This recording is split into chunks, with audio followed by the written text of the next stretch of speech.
Let's welcome in our guests this morning, Ron Wenger. Ron, good morning to you. Welcome back. Good morning. Good to be back. You ran for office 4 years ago, House of Delegates. Right. And then, as I remember it, you turned around and supported your opponent at a later date. Yes, I did. Yeah, well, welcome back to the show. Good to see you again. It's good to be back. How you feeling, man? How's your health? Mostly pretty darn good, thanks to the VA. They've kept me running pretty much like a clock. And Very good. You look slender today. Well, I've dropped about 130 pounds, but usually when people say that, they go, I got divorced. I got rid of a whole person. I went from a size 52 in trousers to a size 40, and I'm still losing. So, oh, good for you, man. Yeah. Keep up the good work. Yep. Sandra Lynch is also in the building today, too. Sandra, good morning to you. Good morning. Thanks for coming in. Absolutely. And you're on the Democratic Executive Committee in Berkeley County, correct? I am, yes. I represent the Tuscarora Magisterial District. And the both of you are Air Force veterans? Yes. Right. Well, thank you for your service. How long were you in the Air Force, Sandy? 20 years. 20 years? Retired. How about you, Ron? Well, a total of 37 years between active duty Army and active duty Air Force, and then Air Force Air National Guard and the retired reserve. And do you both use the VA in Martinsburg? Almost exclusively for me. Right. You know, I haven't, but I am registered with them, and I'm very concerned about veterans. Very good. Absolutely. The two of you, along with some others, were protesting outside of the offices of Senator Shelley Moore Capito and then Representative Riley Moore. I believe was that early last week or over the weekend last week? Yeah, it was last week. Okay. And what were your concerns in regards to your protests? Well, when we got the news, when I got the news about the 80,000 employees being fired, that was very concerning because I know, because it definitely affects all the veterans. I mean, it reduces their ability to get appointments. It reduces their ability to get their surgeries that they need. I heard that the helpline was really, the helpline for suicide, it was really impacted, and that's terrible. That just can't stand. There was a statistic a couple of years that put out ago that said there was 22 veterans a day commit suicide. Is that still accurate? Yeah, I don't know what the statistic is, but it's still pretty accurate. Pretty accurate. Yeah, because I hear about things all the time, so it's terrible. What were you able to accomplish, if anything, with your protests? Well, first of all, it feels good to go out and, say your piece. So that's probably the biggest thing for most folks. Folks are desperate right now to have a voice. And we've literally been told by our representatives that they don't want to hear from us. So you were literally told that? We were told that. By Several who? people. Well, at Riley Moore's office, one of our constituents called in with her complaint. She wanted to talk to somebody, and she was told that she was a crazy old woman. Now that's inappropriate. And, and that, to be told that means that they don't want to hear from you. They don't care, So that's not good. So we immediately called the office and we got an apology, but, still, they don't want to hear from us. So. Did you get any feedback from Senator Capito's office? No, we rarely get feedback. Actually, I email every day, but I hear nothing. So, except a canned letter from Riley. That's the only one that responds. Capito's office closed the day you were there? Probably, yeah. I think it was. I understand one of them was closed. Actually, Riley's was. Senator Capito had my military service record read into the congressional record a few years ago. During a Veterans Day ceremony, somebody just completely skipped over the Vietnam veterans, and I brought it to the person's attention and was pretty much told, you guys don't matter. And a few people took exception to it and contacted her, and they got a hold of me, and I didn't give them a lot of comment, but they went and got it, and she read it into the congressional record, and I got a certificate and all for it, but the fact was that it was still glossed over. And, what we did matter. I mean, whether folks like it or not. 268 men from my unit never came home from Vietnam, and we were Signal Corps. That's how messy that mess was. Mm-hmm. And there's still 3 missing today. And one of them I flew over 100 hours with in about 2 months' time, and then he just went missing one day. He went out on an overwater mission, in an L-19 Grasshopper and was never found again. No wreckage, nothing. And probably one of the nicest people you'd ever meet. He was crazy enough to let me fly. Ron, what are your concerns about proposed cuts to the VA? Well, right now they want to cut 80,000, between 73 and 80,000 people, and the VA is understaffed now. There are medical professions that they can't fill the slots for. And we went without an endocrinologist for almost 6 months at the VA. We've got one now that's probably one of the best I've ever met, and I've had 3 different ones in my life.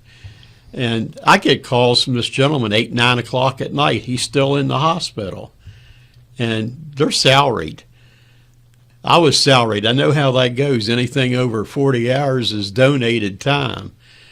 And finally, I got to the point where I had so much donated time, I went TDY to Alaska and was told to disappear for a couple of weeks, and I did. Took my wife with me. Ron Wenger and Sandra Lynch is our guests here on the program this morning. So what is next in your, I don't want to call it a protest movement at this point because you've had the one protest outside the offices. Do you have additional ones scheduled, or have you been able to arrange meetings of any sort with anybody of consequence? Well, there is a national protest tomorrow down on the mall. It's Are you attending? Veterans. No, I cannot attend. I have to work tomorrow. Mm-hmm. But there are millions of veterans who are going to be participating around the country it's called the Veterans Day March. So they're going to be out there doing that. And then Ron and I have a concern that we've been trying to fill here locally, which is the pantry. We understand that no more money is coming for the pantry for the homeless veterans, for veterans who are food inadequate. And so Ron and I have taken that on, and we are collecting food. Some of the food, every meeting I go to, I ask for, donations. So I'm getting food. They can drop it off at the Democratic headquarters at 630 Winchester Avenue. Or there's going to be a dinner for Virginia Sign, our local wonderful Democrat who's been here forever. And she, at that dinner on March 21st, we're also going to have a bin so people can bring in, 1 or 2 items if they want to, so we can collect. Right, and we've so far taken over. We don't know how to accurately weigh this stuff. Mm-hmm. So what we do is we call it trunk loads. So we've taken 3.5 trunk loads in the last month over so far. So that's our measurement. Any idea what the homeless veteran population is in our area? Do you know, Ron? I don't know.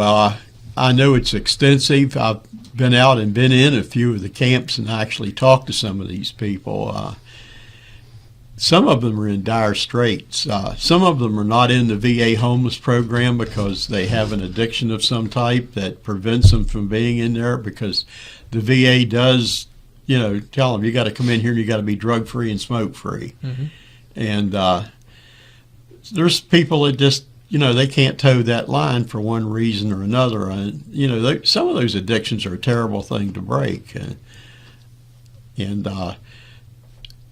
the pantry has been going empty about the middle of the month every month. I collect from a group in Winchester, plus the VFW and the DAV, and we have another individual that's been collecting for the Legion. And well, is there a way to donate to what's the official name of the pantry? Is there a website of some sort you can go on and make a financial donation? No, there isn't, but if you contact the Voluntary Services Office at the VA, they will tell you how to get a check into them. And if you have food and you don't have a way to get it there, I'll come pick it up. Yeah, same here. How do they get in touch with you two? They can reach me through Facebook. It's probably the easiest way without me giving out my cell phone number. Mm-hmm. For the last 2.5 years, our phone rings incessantly, somebody trying to give us Medicare Advantage. Neither one of us are covered under Medicare, right, because we're under either TRICARE or the VA. A lot of scam calls out there. Oh, and it's a lot of it's AI generated. And we've told the same people over and over again, we are not in the Medicare program. But you're 79 years old. Yeah, I'm 79 years old, but I'm not in the Medicare program. We have to pay into it, mm-hmm, but I use John. We both used U.S. Family Health through Johns Hopkins. She goes to Frederick. I go to Hagerstown. But the doctors there are fantastic too. I have a doctor who was a captain in the Indian Army, speaks better English than I do, because she was never in Appalachia, I guess. Well, Sandy, how do people get in touch with you if they want to make money donations or food donations? They can connect with me through the Democratic Facebook page, the Berkeley County Executive Committee, Berkeley County Democratic Executive Committee on Facebook. I don't mind if they call me, so I will give you my cell phone number. It's 410-599-3224. Yes, it's not a West Virginia phone. I've had my phone for like 25 years, and I was in Maryland that's where I was stationed. So, 410-599-3224. Yes, they can call me. I have no issue with that. John Gilstrap. Whenever you talk about something as precious as the war fighters for the country, it gets uncomfortable. And when we talk about cutting 80,000 jobs from the Veterans Administration, it feels even more uncomfortable. I've got an Associated Press article here in front of me. The 80,000 jobs brings the VA staffing down to 400,000 people, which is where it was in 2019. 400,000 staff is not a tiny staff. And in an era of obviously America's bleeding to death financially. There's no denying that. So in your protests, are you presenting an alternative plan? Are you presenting an efficiency plan of how to make the VA run more efficiently with the remaining 400,000 employees? They've been doing that for years. Yeah. Believe it or not. Who has? The VA. There's not much waste there. They've been doing this for years, and it's always been understaffed and under-budgeted. It was just back a few years ago when they got a bill passed that the VA gets funded at the start of every year. When I was a Department of the Army employee, a couple of years, we were working with a clock stopped at the end of the fiscal year to get contracts awarded because we got the money 2 weeks before the fiscal year was to run out. That's waste, because sometimes you're in such a hurry to spend it, because if you don't spend it, you don't get it again the next year. And, the VA was being faced with that too. They've corrected a lot of those problems, but they're still understaffed. And you say 400,000 people, but that covers a broad swath. We have VA hospitals in the Philippines. We have VA hospitals in other countries where a lot of citizens live that fought in World War II and the Korean War, and they're still covering those veterans. They have the best elder care in the tri-state area. Hospice will tell you that. We had a lady talk at the Air Guard one time, and she said the best end-of-life care in the whole quad-state area is the VA. Do we know of the 80,000 cuts, how many are from the Martinsburg? No, we don't. And they've actually gone. Do we know that any are from here? I think they have already gotten rid of a few probationary employees, which was unfortunate. We spent 2 weeks, or I'd say 2 weeks, we spent almost 2 months every year when I was working for the Department of the Army, going out on college campuses to recruit engineers, only to lose them after they finished their internship because private industry is standing there waiting on them. We couldn't compete with the pay. Now they want to do this again, and you're losing all your corporate knowledge from each one of these agencies. The people you hire today are the people that are going to be running things in 10 years because of the constant turnover. People age out, people age in. I have a grandson that's just turned 18. He's turned down over $500,000 in scholarships at different colleges and universities to go to the University of Maryland, and they made him a sweet deal too. They're the number 2 computer science school in the nation right now, and that's what he wants to do, although he's at the Governor's School of South Carolina for the Arts and Humanities. when he graduates this spring, if he does like his sister did when she graduated from that, he's going to have a year of college when he walks out of there. My granddaughter started as a sophomore at Temple University, right out of high school. Her dad's making her stay an extra year because he says she's not mature enough. So she's doing a double major and a double minor. Matt Harvey. So the 80,000 is being identified in part of the RIF proposal. What does that do today or tomorrow with the I think it's today. Today's the 14th, right? Yeah. So is it possible that the VA could run more efficiently with less employees? They've been doing it for years. I've been in there when you call, make an appointment. Sometimes you'll be on the phone for 10 or 15 minutes before you get somebody to answer the phone. And it's just simply because they don't have the administrative staffing in all areas that they need. Medical staffing, right now, I have a dental need that I can't get an appointment till January.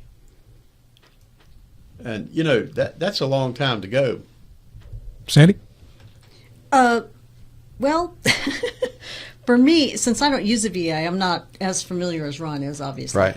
But I do know this, that in the past, every administration has gone through and looked at efficiency and, has made a decision about whether they're going to hire more people or whether they're going to, do a RIF or allow like retirees to move on, to their retirement and so forth.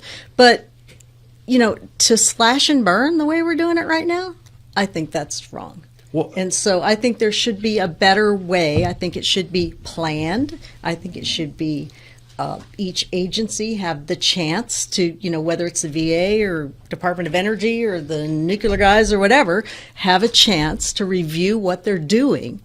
It just makes more sense. It's a plan, that we can understand and accept. I can't accept just cutting out, slews of people without any kind of plan. And now I just heard this morning, I think it was, I can't remember which agency it was now, but they're rehiring all these people. Oh, it's Department of Agriculture. They're rehiring all these people. And it's like, okay, that's a lot of money. Because I worked in the federal government too. You lose your job, then you come back, and then now you have to be re-fingerprinted. You have to get your email back. That's a lot of work for a lot of people, to get your badge back, get access to the building. And, when they cut people like that, just all of a sudden, you lose your email. They can't reach out to you. They don't know where you are. So it's crazy. This is not a plan, Let's get a plan. That's all I have to say about it. So you talked about that you had a protest in front of the senator and the congressman's offices. How many people joined you? Well, at the first, I only could join the first part. So I was at Riley's office, and there were about 37 people, something like that. Yeah. And I'm sure you talked to a lot of them. I'm just kind of wondering about the makeup of the crowd. Is this a bipartisan concern that you're seeing in your experience? Yes. We had some Republicans out there. Yes. And everybody that's out there, are they mostly focused on the veterans' rights, or was it just a little bit of both? Yeah, there was a mom there that was very concerned. Her son was in a experimental program, and it was to support his cancer recovery, and the funding was cut, and now they have no idea whether he's going to remain in remission or not. So it's very disconcerting to have your child affected, So yeah, there were all sorts of people there with all kinds of issues, but we did try to get to focus on veterans, when I was there. And usually when you have people show up, there's probably a lot more that couldn't make it for whatever reason. Right. How I'm just kind of curious about the support that you're seeing. Is it how widespread that is? It's growing. It's growing. It's growing daily because people are starting to become alarmed. Yes. Another big waste in this, they're laying off all these people. My security clearance cost over $50,000 every 5 years. That right there is, every What time do you you- have to what do you- reinvestigate these people. What do you mean? Oh, it cost the federal government. I had a White to House re- clearance to redo the whole it. time I worked for the Department of the Army, because I did work in the old executive office building from time to time, and occasionally we would have people in the White House. I've also worked in most of the rabbit holes around this part of the country. I know where the skeletons are buried. John, that sounds like Sounds like a new book. yeah. Yeah, there's one actually over almost probably in his backyard. He lives in Jefferson County. I can show him a couple of places he's probably not aware that exist, and some that are no longer functional. I have about a minute left, so Sandy, if you could once again tell people they can make donations to the pantry for veterans. Right. You can come by the Democratic headquarters at 630 Winchester Avenue and drop it off. We're open from 11 to 3 most days, Saturday 11 to 2. And so most days there's somebody there that will be happy to take your donation. And And they can call you at what number? 410-599-3224. And what kind of food are you looking for? We're looking for easy to open, easy to eat food like packaged tuna, easy open cans, low salt, low sugar. We're trying to keep Not folks pre-made healthy. egg salad sandwiches. No, please, for- no. Cannot be perishable, must be canned or packaged. We really would like healthier choices, so, the low salt, the low sugar type. And because these people generally who come in are homeless or don't have a place to cook, it's easier if they have some place to, Well, good luck to Something both like of you. that. Thank you so much for coming in, and bet. keep in touch. Let me know how it's going. Okay? Will do. Thank you, Ron. Thank you, Sandy. you bet. And thank you for your service to our country.